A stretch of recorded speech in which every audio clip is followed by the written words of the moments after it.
નમસ્કાર, આપ જોઈ રહ્યા છો નેશન પ્લસ ન્યૂઝ. હું છું આપની સાથે હેતલ ભગત.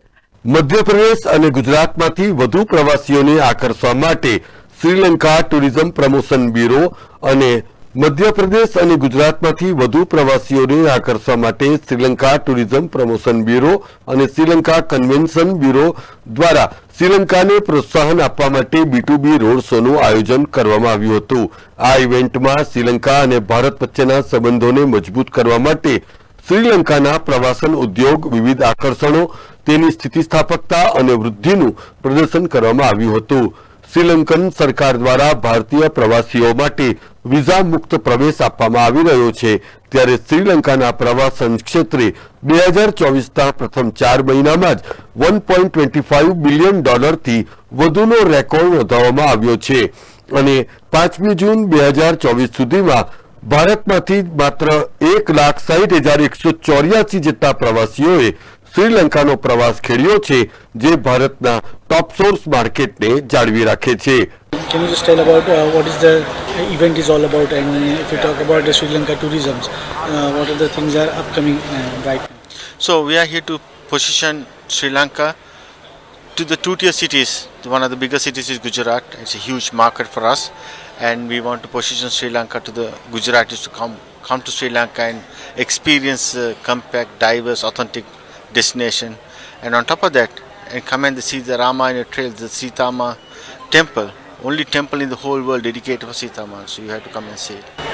What kind of hospitality will the Gujaratis get when they enter into Sri Lanka? All the hospitality what you see in India is what you get in Sri Lanka. All the culture from India is in Sri Lanka. So we are just like another brother from big brother to another brother come to Sri Lanka.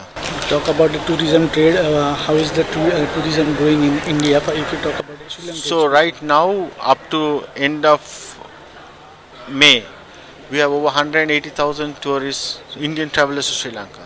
So it's been good, and we want to achieve the surpass of 2018, which was the best year we had, with 422,000 Indian visitors to Sri Lanka. So hopefully, with these 3 city tours, we can surpass the number of the 422 number, and we'll have a good year in 2024.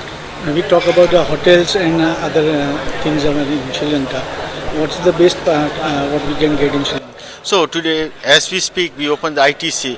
The first hotel to open outside of India is in Sri Lanka. It's open now. One of the 5-star hotels from India is open in Sri Lanka, ITC. Of course, we got the Taj and all the other brands associated with Marriott and so forth. How many packages does Sri Lanka have to offer the Gujaratis to come in Sri Lanka? What do you mean? Like? And just like in tourism, for it, just anyone just want to come to the Sri Lanka. Yeah. What kind of package? The packages are done by the travel agents who are present here. You can talk to them and they can custom design the package that you desire. જે અંતર્ગત આજરોજ Sri Lanka tourism દ્વારા વડોદરાની ખાનગી હોટલમાં B2B road show તેમજ networking કાર્યક્રમ યોજાયો હતો. ભારતના મુખ્ય બજારોમાં દેશની વિવિધ પર્યટન તકોને હાઇલાઇટ કરીને ભારતીય પ્રવાસીઓ પ્રત્યેની તેની પ્રમોશનલ વ્યૂહરચનાઓને વધુ તીવ્ર બનાવવામાં આવી રહ્યું છે. એક તરફ શ્રીલંકાના પ્રવાસ માટે સિમલેસ ટ્રાવેલી 95 જેટલી ફ્લાઇટ એ ભારતના 9 શહેરોને જોડે છે.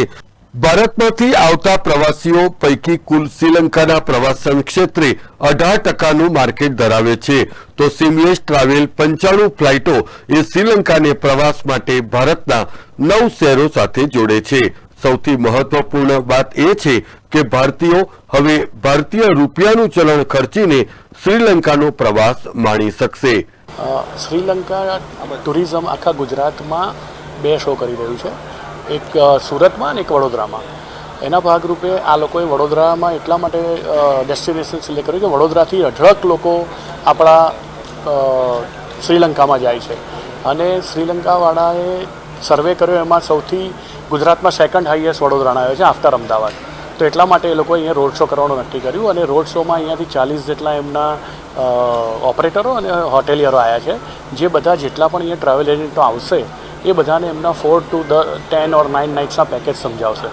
આપણા વડોદરામાંથી એવી કોઈ ડાયરેક્ટ ફ્લાઇટ નથી, એટલે અમને એવી રિક્વેસ્ટ પણ આપી છે કે વાયા દિલ્હી ઓર મુંબઈથી કનેક્ટિવિટી કંઈક માટે કરે છે, જેથી કરીને વડોદરાને એનો ફાયદો મળે. મનીષભાઈ, ખાસ કરીને વાત કરતા હોઈએ કે જેટલા લોકોને એટલે પ્રવાસ માટે જવાનું હોય છે તે ફોરેન ડેસ્ટિનેશન ચૂઝ કરતા હોય છે. શ્રીલંકા નજીક પણ છે ને આપણે કલ્ચરલ વાઇઝ પણ એ સિમિલર છે. કેવી રીતના પેકેજો વડોદરાથી લોકોને મળી શકશે, કેવા કસ્ટમાઇઝ પેકેજો આવ્યા છે?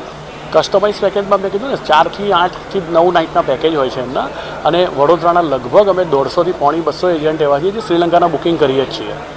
અને આ બધાના અમારી સાથે ત્યાંના લોકલ જે એજન્ટો એમની સાથે ટાઈપ હોય છે ને એ બધા જ અહીંયા અત્યારે આવેલા છે. અને એમાં 5 હોટેલિયર છે, એક એરલાઇન છે શ્રીલંકન, અને બાકીના 34 જણા ત્યાંના ડીએમસી છે, એટલે ત્યાંના એજન્ટો છે કે જેમની પાસે હોટલના કોન્ટ્રાક્ટ રેટ હોય છે, પ્લસ આપણા વ્હીકલ હોય છે, જેથી કરીને આપણા કોઈ પણ ક્લાયન્ટ જાય તો એમને સારી સુવિધા અને પોતાના વ્યાજબી કિંમત એમને ફરવા મળે. વડોદરાના ટ્રાવેલ એજન્ટના તમે પ્રમુખ છો, કેવી રીતે તમે જુઓ છો કે શ્રીલંકા માટે અગાઉ પણ તમે લોકોને મૂક્યા છે, તમારો કેવી રીતનો આ પ્રતિસાદ રહેલો છે? ના, શ્રીલંકામાં એવું છે કે આપણને સૌથી પહેલું તો બીજે કશે યુરોપ કે ફાર ઇસ્ટ કે મિડલ ઇસ્ટ ફરવા જઈએ તો એના કરતાં આપણને અડધા ભાવે પડે છે. પ્લસ એના દરિયા કિનારો એવો છે જે આફ્ટર ગોવા અને આપણા સાઉથ ઇન્ડિયાના જેટલા બી એ લોકો ફરી લીધા હોય તો એમના માટે કંઈક નવો જે આપણા લોકોને ઉત્સુક હોય છે કે બ્લુ વોટર એવું છે તો એ શ્રીલંકામાં છે. અને ત્યાંના 2-3 ડેસ્ટિનેશન જે છે આપણા ધાર્મિક, કે જે સીતા માતાનું મંદિરને જે આ લોકોએ ટુરિઝમ ડેવલપમેન્ટ માટે નવું બનાવ્યું છે એ અત્યારે ખૂબ જ એટ્રેક્ટિવ છે. અને આફ્ટર કોવિડ શ્રીલંકા ડેસ્ટિનેશન અત્યારે વધારે ચાલે. સુરક્ષાના ભાગરૂપે અમારા કેટલા પણ ક્લાયન્ટો જઈને એમાં કોઈ એવું છે નહીં, આપણા ઇન્ડિયા જેવું જ છે કે ભાઈ, અને કેટલા લોકો આપણા સાઉથ ઇન્ડિયનો પણ ત્યાં છે. નો ડાઉટ કે આપણા હિન્દી કે અમુક સમજી શકતા નથી, પણ સુરક્ષાની દ્રષ્ટિએ કોઈ અત્યાર સુધી અમને પ્રોબ્લેમ આવ્યો નથી. કેમેરામેન નવનીત પરમાર સાથે Satyan Nevaskar, Nation Plus News, Vadodara.